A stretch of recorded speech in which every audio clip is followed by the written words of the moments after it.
वाहिगुरु जी का खालसा वाहिगुरु जी की फतेह। सत श्री अकाल, नमो बुद्धाय, जीवन निवास साथियों, अस्सलाम वालेकुम साथियों। वॉइस ऑफ मानवता न्यूज चैनल पर आप सभी का स्वागत है। मैं मेघराज सिंह अमेरिका से। साथियों, आप सभी जानते हैं कि उठाते गरीबों की आवाज़, मजलूमों की आवाज़, और जिनकी कोई आवाज़ नहीं उठाता उसकी वॉइस ऑफ मानवता उठाता है। सत्य ही धर्म, ये हमने प्रोग्राम स्टार्ट किया है। इसमें हमने तकरीबन 100 से ज़्यादा एपिसोड कर चुके हैं। हर एपिसोड में हम अलग अलग टॉपिक लेकर आते हैं, अलग अलग विषय पर बात करते हैं। तो आज एक सत्य ही धर्म प्रोग्राम में हम एक अजीब और गरीब बात करने जा रहे हैं। शायद इसके ऊपर इंसान कभी सोच भी नहीं पाएगा कि ऐसा भी होता है क्या। आज का टॉपिक हमारा रहेगा कि पूरे विश्व के जितने भी मनुष्य हैं उनका जो शरीर है, बॉडी है, ये बहुत ही अद्भुत है, रहस्यमयी है। इसके अंदर बहुत कुछ ऐसा छुपा है, इंसान को जानकारी नहीं है। तो आज हमारा टॉपिक रहेगा कि इंसान की बॉडी, इंसान का जो शरीर है वो कितना महत्वपूर्ण है और कितना अद्भुत है, और जानिए।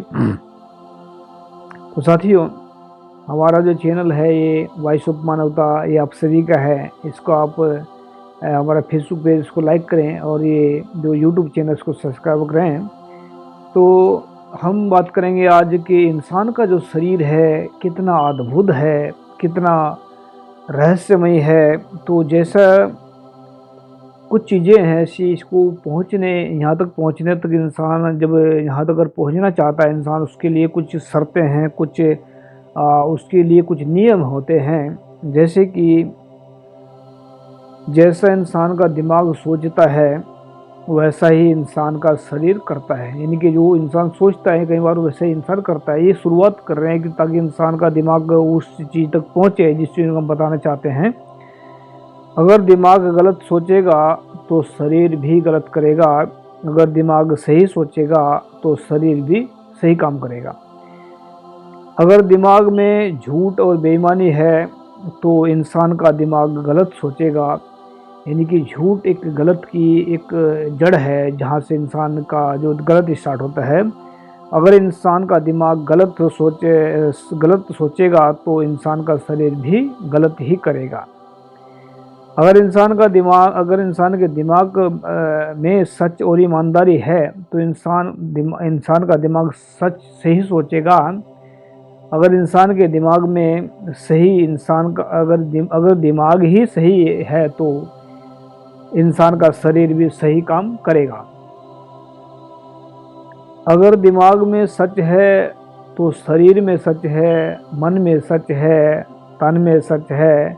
इंसान अपने शरीर का रहस्य जान सकता है। यानी कि जब सच ही सच है, मन में सच है, तन में सच है, दिमाग में सच है, हर जगह जब सच ही सच है तभी इंसान अपने शरीर का रहस्य जान सकता है। सच्चाई और ईमानदारी के मार्ग पर चलकर ही मनुष्य अपने शरीर के अंदर से ही सब कुछ ढूंढ सकता है। यानी कि ढूंढना पड़ेगा, खोजना पड़ेगा, खोज सकता है, यानी कि खोज करके मिल जाएगा। तो क्या क्या रहस्य छुपा है इंसान के शरीर के अंदर। पूरे विश्व के लोगों की बात कर रहा हूँ, केवल भारत के नहीं, केवल इंडिया के नहीं, केवल अमेरिका के नहीं, पूरे विश्व के लोगों के शरीर के अंदर जो है छुपा हुआ है। शरीर एक दिमाग, शरीर का जो हिस्सा एक दिमाग है, ये बहुत कीमती होता है। इसके अंदर सारा कुछ छुपा हुआ था। तो आओ जानिए। नंबर 1, पूरे विश्व के मनुष्यों के शरीरों के अंदर पूरे विश्व के धर्म ग्रंथों एवं किताबों का ज्ञान छुपा हुआ है।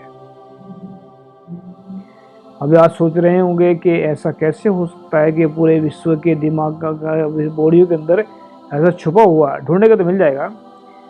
नंबर 2, पूरे विश्व के मनुष्यों के शरीर के अंदर पूरे विश्व की भाषाएं छुपी हुई हैं। नंबर 3, पूरे विश्व के मनुष्यों के अंदर पूरे विश्व का संगीत छुपा हुआ है। नंबर 4, पूरे विश्व के मनुष्यों के अंदर शरीरों के अंदर पूरे विश्व के पशु पक्षियों की भाषाएं छुपी हुई हैं।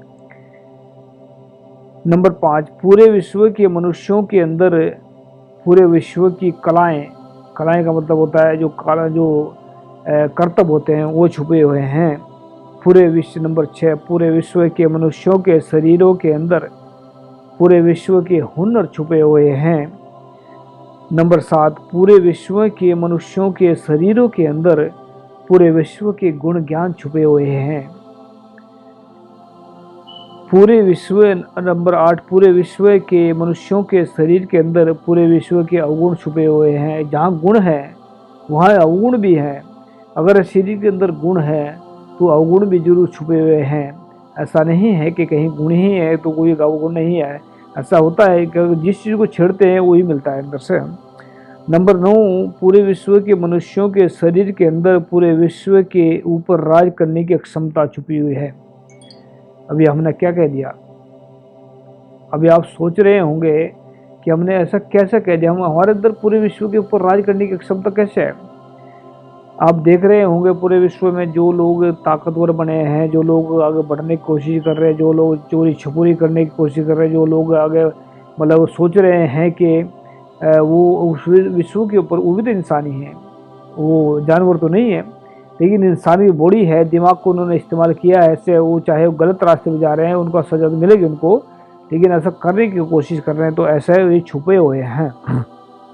नंबर 10, पूरे विश्व के मनुष्यों के शरीर के अंदर पूरे विश्व का लीडर बनने की क्षमता छुपी है। यानी कि लीडर भी बन सकता है, राजा भी बन सकता है, ऐसी क्षमता छुपी हुई है। नंबर 11, पूरे विश्व के मनुष्यों के शरीर के अंदर विश्व का गुरु बनने की क्षमता भी छुपी हुई है। यानी कि इंसान गुरु भी बन सकता है। गुरु तब यहाँ तक, इस पौड़ी तक कैसे पहुँच पाएंगे, इस चीज़ को हम कैसे ढूंढ पाएंगे, हमारे अंदर इतना कुछ छुपा है तो हम उसको कैसे मिलेंगे? तो इसमें शायरी है, जो इंसान सच बोलेंगे, सच सुनेंगे, सच लिखेंगे, वही इंसान रहस्यमय खजाने तक पहुंच सकते हैं। यानी कि सच इसकी परख है, सच ही इसकी एक बुनियाद है, सच ही इसकी पौड़ी है, सच ही एक छत है इसकी, सच ही एक सब कुछ वही है। सच जो मतलब सच अगर अंदर है, बोलेंगे सच, तभी से रहस्यमय खजाने तक पहुंच सकते हैं।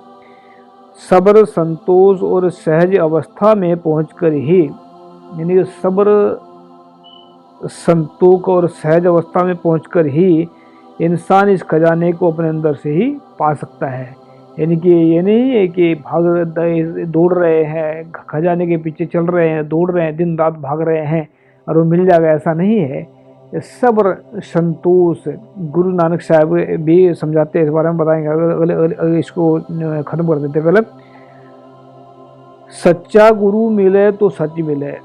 अब ये जो है कि सच मिलेगा कहाँ से, सच कहाँ है, किसको सच कहते हैं? तो सच्चा गुरु मिले तो सच मिले, सच से सहज उपजे अंदर, सच से ही परमानंद मिल जाएगा। मेघराज सिंह को आप सभी जानते हैं कि कौन है। सच्चे गुरु की कृपा से इंसान पूरे ब्रह्मांड का रहस्य जानकर पूरे ब्रह्मांड का बादशाह बन जाएगा। यानी कि पूरा ब्रह्मांड का बादशाह बनने का ये नहीं है कि पूरे ब्रह्मांड के ऊपर राज कर रहा है, ऐसा नहीं है। समझना एक जरूरी होता है, ये महसूस करना सुकून, बिना संतोष को कोई नहीं राज है। गुरु नानक साहब की पंक्ति है कि बिना संतोष के कोई राजा नहीं बन सकता। अभी जिसके अंदर सब्र ही नहीं है, जिसके अंदर संतोष ही नहीं है, जिसके अंदर वो है ही नहीं है, तो वो राजा काहे का है? अगर किसी के पास में बिलियंस डॉलर हों, बिलियंस कारें हों, इसको हम समाप्त कर देते हैं पहले। तो ब्रह्मांड फिर नोट लिखा हमने इसमें लास्ट में, जो उसका निर्णय भी देते हैं कि असल में क्या चीज़ है ये। पूरे विश्व के मनुष्यों का शरीर बहुत ही अद्भुत और रहस्यमय है। मैंने जितना अपने अंदर खोजा है उतना ही मैंने लिख दिया है, ये अंतिम खोज नहीं है। जो इंसान सच को सचमुच ही अपनाएंगे वह इंसान इस बात को समझ पाएंगे और अपने शरीर की अद्भुतता और रहस्यमयता को पहचान पाएंगे। तो साथियों, ये जो हमने लिखा है इसमें, ये कुदरत का ज्ञान है, प्रकृति का ज्ञान है। प्रकृति के ज्ञान की कोई अंत नहीं होता, प्रकृति का ज्ञान कोई अंत नहीं होता। प्रकृति का ज्ञान एक ऐसा भंडार है जो कभी समाप्त नहीं होता। प्रकृति एक ऐसी चीज़ है जो कभी इंसानों के खाने से, इंसानों के पीने से, इंसानों के रहने से कभी समाप्त नहीं होती, वो बढ़ती चली जाती। तो प्रकृति का ज्ञान भी एक ऐसा ही है, ये हमेशा बढ़ता चला जाता है, बढ़ता चला जाता है, बढ़ता चला जाता है। जितना ज्ञान सभी के अंदर आए, ये प्रकृति का ज्ञान है। और ये हम जो बोल रहे हैं, ये हमारा ज्ञान नहीं, हम इस पर दावा नहीं करते कि ये हमारा अपना ज्ञान है। ये हमें जो गुरु साहब की बख्शिश से जो मिलता है, रोज़ाना हम अनुभव करते हैं, जो हम ढूंढते हैं, अंदर से ढूंढते हैं, तो हम खोजने की कोशिश करते हैं नई नई चीज़ें, तो इस करके ये हम आप लोगों के सामने रख देते हैं। हमारे अंदर इतना गुण ज्ञान बिल्कुल भी नहीं है कि हम कुछ हम बोल सकें, लेकिन नहीं, ये वाहिगुरु अल्लाह ताला गौर जो है वो रहस्य को जानता है। उसमें जो है पूरा जो मतलब ब्रह्मांड में जो चल रहा है सारा कुछ, वो सबका मालिक है। अभी हम जो बात कर रहे थे पहले कि चाहे राजा कौन होता है, असली राजा कौन है, जिसके अंदर सब्र संतोष है, वही असली राजा है। अगर कोई किसी इंसान के पास में पूरे मुल्क की धरती का, पूरे विश्व की धरती उसके नाम कर दिया जाए, अगर पूरे विश्व की जो सोना चांदी हीरे जवाहरात उसके नाम कर दिए जाए, अगर पूरे मुल्क की, पूरे वर्ल्ड की मिलिट्री उसके नाम कर दी जाए, पूरे वर्ल्ड के ऊपर राज कर रहा हो और पूरा सोना चांदी हीरे जवाहरात उसके नाम हों, पूरे संसार की किताबें उसको याद भी हों और पूरे धर्म ग्रंथ उसके अंदर भी समाये हों, पूरे ब्रह्मांड का नाम उसका घूम रहा हो, तो अगर उसके अंदर सच नहीं है, उसके अंदर सब्र नहीं है, तो उसका मतलब वो क्या, वो राजा नहीं है, वो भिखारी है। और भिखारी कभी राजा नहीं हुआ करते। राजा कौन है? राजा वही है असली। गुरु नानक साहब कहते हैं कि बिना संतों को नहीं राजा है, कि बिना संतों का मतलब है सब्र, सब्र सब्र संतोष, इसकी बिना इंसान राजा नहीं है, भिखारी है। तो गुरु नानक साहब के जो बातें हैं वो अजीब है, जो वो ब्रह्मांडी बातें हैं, उनमें एक एक शब्द में पूरे ब्रह्मांड का ज्ञान छुपा हुआ है, ढूंढना पड़ता है। तो ये जो हमने जो लिखा है ये ब्रह्मांडी ज्ञान है, ये हमारा नहीं है। हम तो सिर्फ इतना कह सकते हैं कि हमारे मुँह से गुरु साहब ने निकलवा हाथों से लिखवा दिया, बस इतना ही है। बाकी जो है आप अपने कमेंट दे करके हमें ज़रूर बताया करें कि हमारे जो प्रोग्राम चल रहे हैं ये आप लोगों को कैसे लगते हैं, और हम और भी बढ़िया करने के लिए तत्पर हैं। अगर आप सलाह देंगे तो ज़रूर करेंगे। तो आप हमारे एपिसोड को बहुत लाइक करते हैं, जितने भी लाइक करते हैं, जितने पढ़ते हैं, जितने सुनते हैं, हम उनका तहे दिल से धन्यवाद करते हैं। और ये हम जो नई नई चीज़ें खोज कर लाते हैं, ये आप लोगों को कैसी लग रही है ज़रूर बताया करें। तो थैंक यू सबका। अब मिलते हैं नेक्स्ट एपिसोड में। भाई गुरु जी का खालसा, भाई गुरु जी फतेह। अस्सलाम वालेकुम, जय जोहर। थैंक यू सबका। जुड़े रहें भाई सो मानवता के साथ में। सत श्री अकाल।